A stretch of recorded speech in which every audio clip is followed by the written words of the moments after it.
Baik, nah selanjutnya mungkin kita akan coba dari setelah petugas yang memandikan sudah kita bahas di video sebelumnya, kita coba bahas tentang peralatan apa saja dan bahan apa saja yang harus diadakan ketika memandikan dan mengkafani ya, artinya sepaket apa nih melakukan pemulasaran jenazah.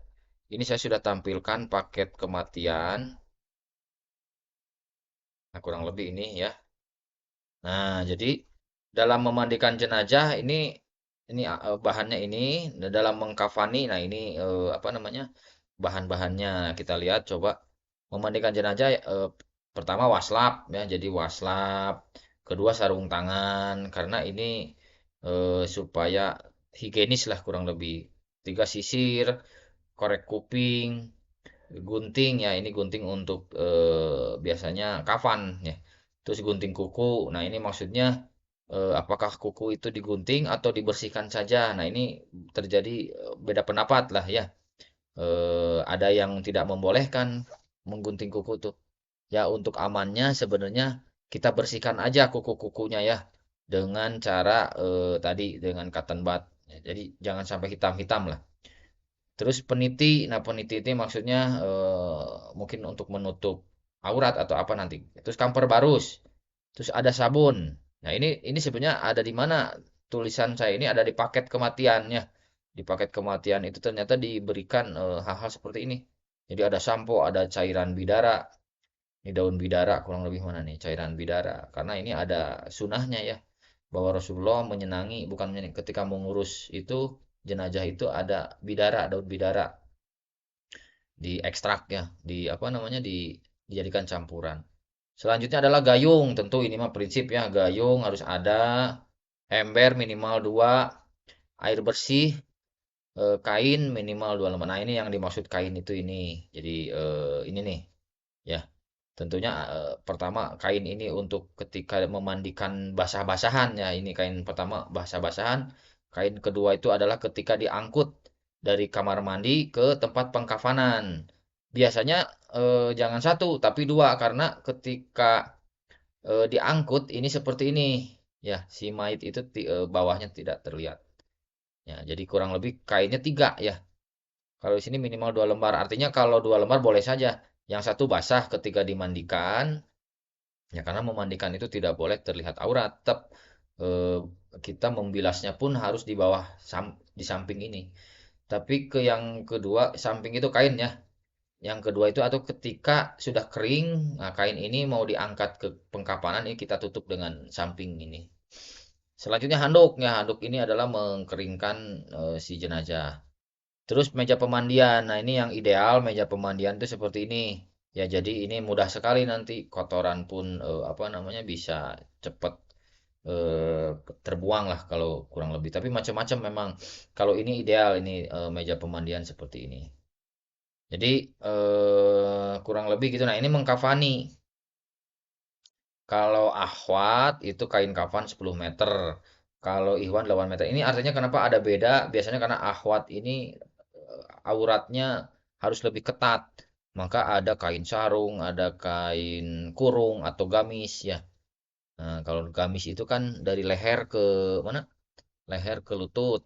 Kalau sarung itu kan perut ke lutut ya. Tapi sebenarnya di video yang sebelumnya saya sudah bahas ternyata 10 meter dan ini Ikhwan 8 meter kita ambil posisi tengah-tengah aja 9 meter. Tapi bisa diterapkan kepada dua jenazah ya, artinya laki-laki dan perempuan pun mirip lah. Nah, jadi itu. Nah, ini ada lagi paketnya itu samak. Nah, apa fungsi samak itu ketika diskusikan ya saya pernah mendiskusikan ternyata beda-beda fungsi samak itu. Samak itu ternyata untuk fungsinya apa menutup auratnya. Aurat yang di mana kan ketika didiskusikan. Oh, beda-beda lagi. Ada juga yang mengatakan aurat samak ini fungsinya untuk ketika dikubur ya seperti gambar di atas. Ketika dikubur itu untuk menutupi supaya tidak kotor si siapa penggali kuburnya sehingga ketika diuruk itu menghalangi dari sisi apa penguruknya. Ada juga yang menyatakan seperti itu ya untuk samak. Namun itu semua adalah pendapat ya. kalau saya sendiri ingin berpendapat samak ini sebenarnya adalah untuk memuliakan. Jadi tetap kembali lagi ke definisi awal bahwa namanya pemulasaran ini adalah memuliakan. Jadi tidak boleh kita ketika mengkafani ya itu di posisi lantai ya. Jadi kurang lebih gambarnya seperti ini. Di posisi lantai begini ya.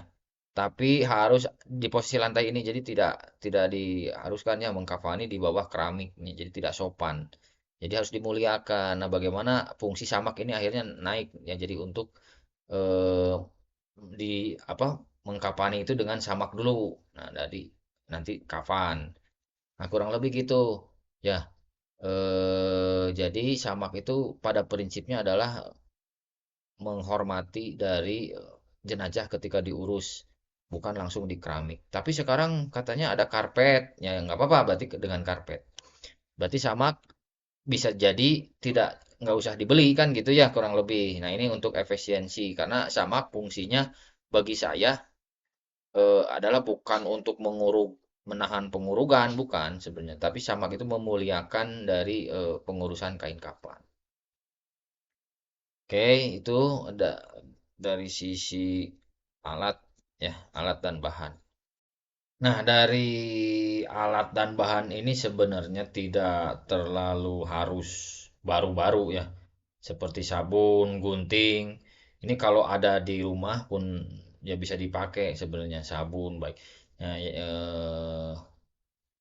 adapun tadi apa kamper, kamper pun kalau bisa beli saja ya kamper.